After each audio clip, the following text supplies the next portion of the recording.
We knew we were going to be deported. The train pulled up, we were all covered with snow, and there was this big sign, it said Ravensbrück. The Holocaust.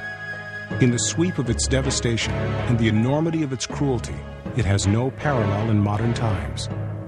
Whole races, religions, entire ways of life were all equally sentenced to brutal extinction.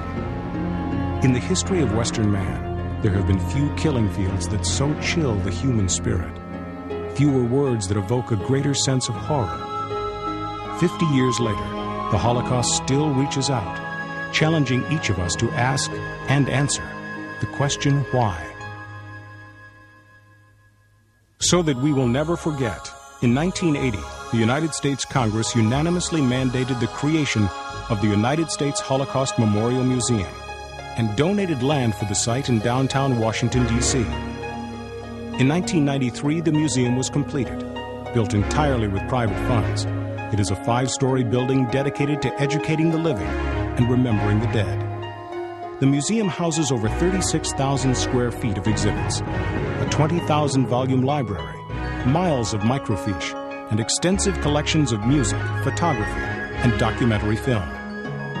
On the second floor is the remarkable Wexner Learning Center, a 25-station interactive multimedia installation through which individuals can ask and answer their own questions and explore the museum's extraordinary archives.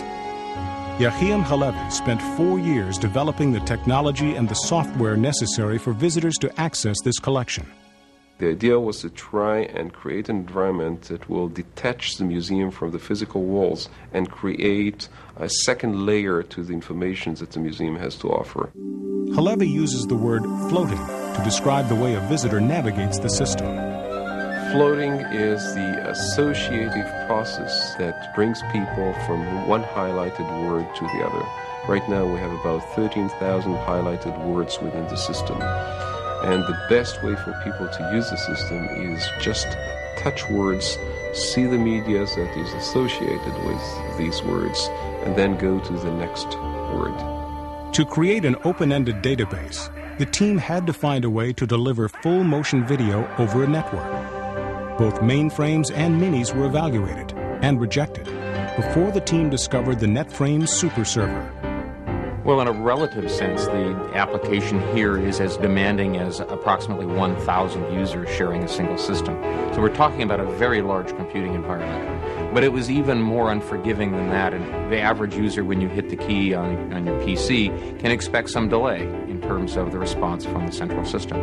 In the case of delivering video, there could be no gaps or drops in the video frame rate or in the audio sound. And so the system had to have enormous capacity and reserve in order to deal with those peak demands. We have 5 different databases in the structure. The first is a textual database. It contains the Encyclopedia of the Holocaust that was published by Macmillan a few years ago.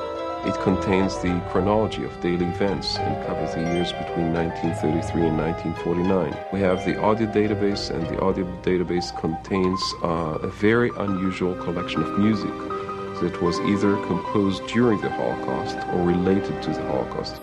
We have close to 1,000 maps that were produced.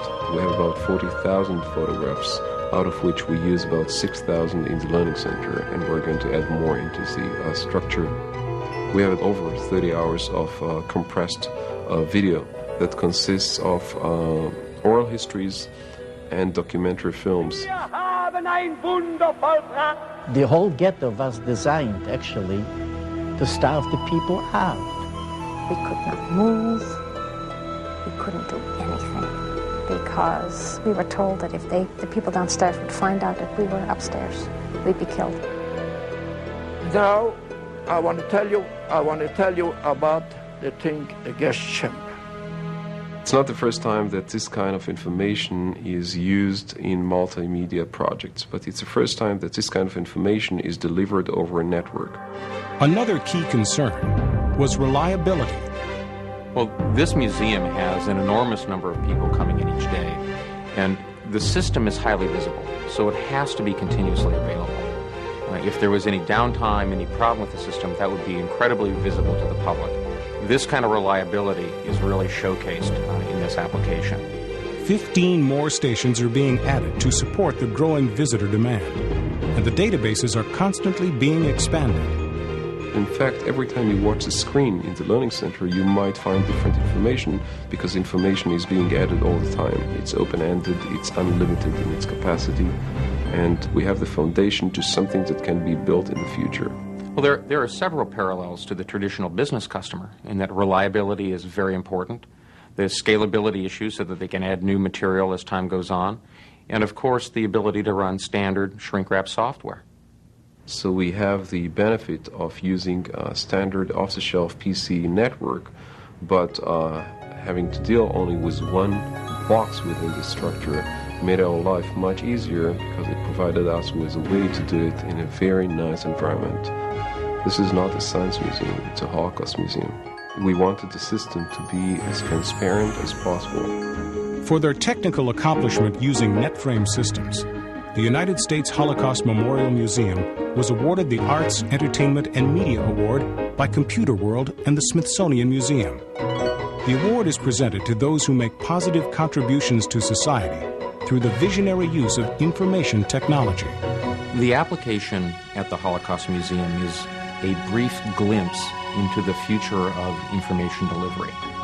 At NetFrame, we develop technology to provide business solutions, not to make the most glamorous or exotic technology or to have the highest performance levels demonstrable, but rather to deal with issues that are of real concern to customers and end users that are trying to meet certain business needs. I think that the museum is very successful because of the fact that it was created in a way in which it teaches you a piece of history, but it teaches you this piece of history in a way in which it can be absorbed. And when people walk out of the museums, they have something and they take it with them. All of us at NetFrameSystems are proud that our technology can help people to ask and answer their own questions about the Holocaust. It is our hope that through understanding, these events will never happen again.